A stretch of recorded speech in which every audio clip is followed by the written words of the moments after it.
If we do not allow them to dictate upon us, I think you will prevail.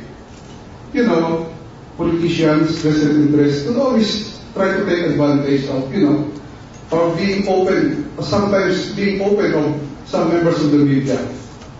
We understand yung economic issue na yan. Intindihan natin yan. There has somehow to be something in you in order to parry those temptations and attempts. You know, when I was started as a reporter, one way of my dealing with those people is politicians and business interests. When some of my colleagues in the media would interview and go to politicians to get their side, my strategy was to use the telephone. So there's no contact, just the voice and over the phone communication. My point is, it can be done if you are determined. If sometimes the owners would, prevail upon us and try to force us, then that's another issue. If you really would like to look at people straight in their eyes and you are forced them, in my case, I was, at the time, I told myself that I'd rather leave my job and then go for somebody else, go to another organization where my being an independent member of the media would be respected. It all depends on us. Johnny, would you like to add on? There are 35 million laws trying to enforce the Ten Commandments. No? So, if you say that it's impossible to touch the Ten Commandments, to keep the Ten Commandments, it's no reason to say that it can't be done, right? So, second, what I'd like to say is that if you look at the Philippine experience, now I'm being interrupted by cell phone, so hold it for a minute, we'll do it. Sorry. Tutuloy mo muna yung sagot ni Look at our experience, however, in the Philippines is also that media ultimately depends on the publishers and the readers. And it's not just us. Harold Evans of the Times of London once said, the press is the frail vessel for all the hopes it is meant to bear. But how we are able to do that, to explain the innumerable forces at work, depends ultimately on the readers. Talking about ERAP, for instance, ERAP smashed the Manila Times, but the Inquirer at tremendous cost did not buckle. And it takes only one man to tell the secret. You keep staring at the other newspapers.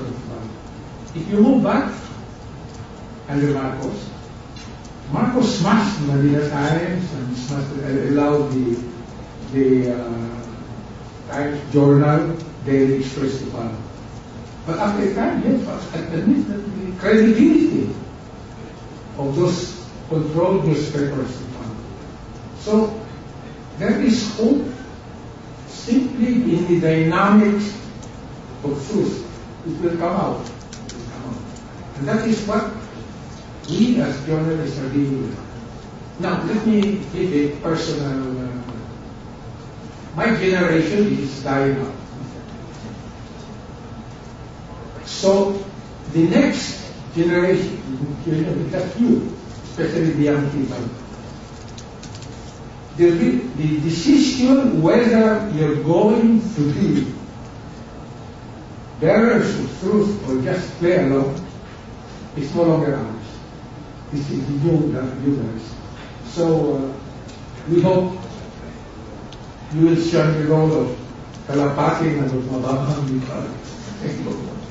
I mentioned in my presentation the need for a media literacy campaign. The basis for this is that you need a public that's aware of what the media are, what their responsibilities should be, what their role should be in society. so as to constitute pressure on interest that control media. If you have a public that is aware, that is media literate, then it will demand that the media observe its own protocols and live up to their own values. I'm sorry, media, I'm supposed to be plural. Okay. To observe their protocols and to live up to their own values. The only, under the present circumstances, one of the major forces that can have an impact on the way the media do their job is the public. But the public has to be armed with an understanding of what the media are, what they can do, and what their role is in this rumored democracy. Without that kind of public, we're going to have great difficulties, which is why I mentioned the need for developing a campaign for media literacy. And maybe it can start in the schools, among others. No? So that the public now can exert pressure on the media. Do a better job. Stop reporting media. We don't want to hear about royal weddings anymore. We don't want to, all of these things. So we want to know why gasoline prices are rising and so on. We want fair, accurate reporting. If the public is the one that's making those demands, that's already the market. That's already the market making those demands. And maybe the media will listen. Thank you, Luis. We need to wrap up this session because we're running out of time and we have one more speaker. But fortunately for us, the next session will not have a panel of speakers. So I'm suggesting that the other questions that you may have, you can ask later on after the last speaker. So can we thank our speaker and our panel, Mr. Herman and Janet. Meron daw tokens na ibigay sa ating speakers.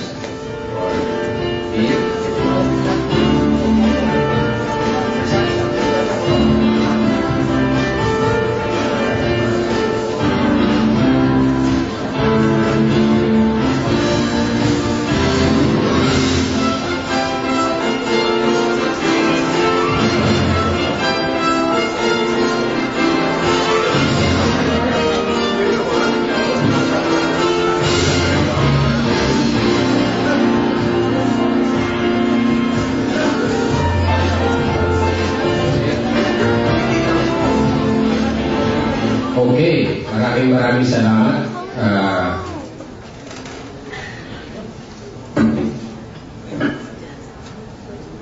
Uwi na tayo dun sa second part because I think you still have an activity at 6 o'clock. That excludes the shopping spree dun sa booth ni Cherry Han. Anyway, without much ado, I would like to call on our next speaker who will be talking about safety and the welfare of journalists. At kilala niyo naman ito si Rowena Paraan, Secretary General of the National Union of Journalists of the Philippines.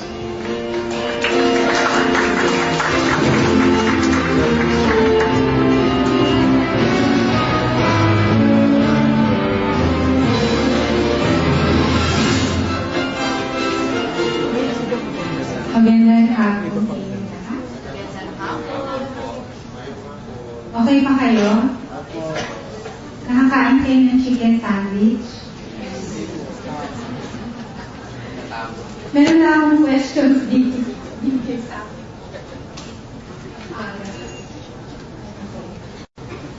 Alam niyo pag PTI convention sa kalaw ng full speech. Kasi okay. Before I start with the speech, today is the 29th month of the Ampatuan Massacre. So April 23, 2 years and 5 months. So meron pong tarpaulin dun sa labas. Nakalagay doon panata sa kalayaan, sa pamamahaya, sa katarungan. So ito po yung isang panata na ni-decide nung 2 years nung Ampatuan Massacre, last November 23, when we had a protest